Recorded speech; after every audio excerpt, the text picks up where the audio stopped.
কোনো রকম কালার ছাড়া কাঁচা আমের আমসত্ত্ব। প্রথমেই একটা কড়াইতে কিছুটা জল দিয়ে দিলাম, তারপর দিয়ে দেবো ছোট টুকরো করে কেটে রাখা কাঁচা আম। আমগুলোকে সব এখানে দিয়ে আমগুলোকে একটু নাড়াচাড়া করে দিয়ে আমগুলো খুব ভালো করে সেদ্ধ করে নেব।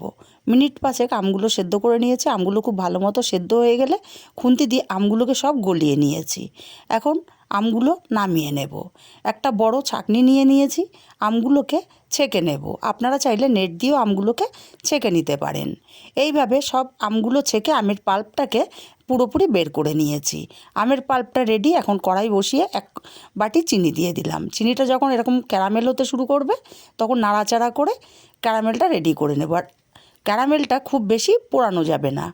যেই কালার ধরতে শুরু করবে তখনই আমের পাল্পটা এখানে ঢেলে খুব ভালো করে মিশিয়ে দেব, এতেই কালার চলে আসবে।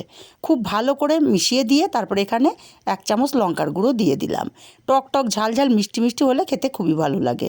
লঙ্কার গুঁড়োটা দিয়ে খুব ভালো করে মিশিয়ে নেওয়ার পর এখানে দিয়ে দেবো স্বাদ অনুযায়ী লবণ। লবণটাকে দিয়ে নাড়াচাড়া করে মিশিয়ে আরও মিনিট 2 এইভাবে রান্না করে নেব। 2 মিনিট রান্না করে নেওয়ার পরে দেখুন এই রকম ঘনত্বের হয়েছে। এটা এখনও পাতলা আছে। আমি আরও 2 মিনিট এইভাবে নাড়াচাড়া করে রান্না করে নিয়েছি।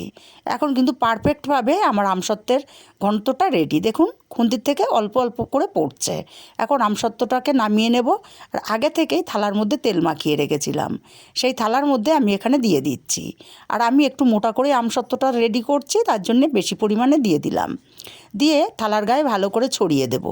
তারপরে থালাটাকে একটু ট্যাপ করে দেব, এতে করে পুরোপুরি ভালো মতো ছড়িয়ে যাবে। আমি 2টো থালায় রেডি করে নিচ্ছি। আর আমসত্ত্বগুলো একদিন রোদেই আমার কিন্তু সুন্দর মতো শুকিয়ে গেছে। এখন আমসত্ত্বটাকে আমি ছুরির সাহায্যে থালার থেকে উঠিয়ে নেব। দেখুন কত সুন্দর উঠে গেছে। আর আমসত্ত্বর পুরুত্বটাও দেখে আপনারা বুঝতেই পাচ্ছেন। এখন এই আমসত্ত্বগুলোকে আমি কেটে নেব। আমি আমার সাইজ মতো কেটে নিচ্ছি ছোট ছোট পিস করে। আপনারা আপনাদের পছন্দ মতো পিস করে কেটে নিতে পারেন। তাহলেই তৈরি হয়ে গেল কোনো রকম কালার ছাড়া, কেমিক্যাল ছাড়া কাঁচা আমের আমসত্ত্ব। রেসিপিটা কেমন লাগলো কমেন্ট করে জানাতে ভুলবেন না।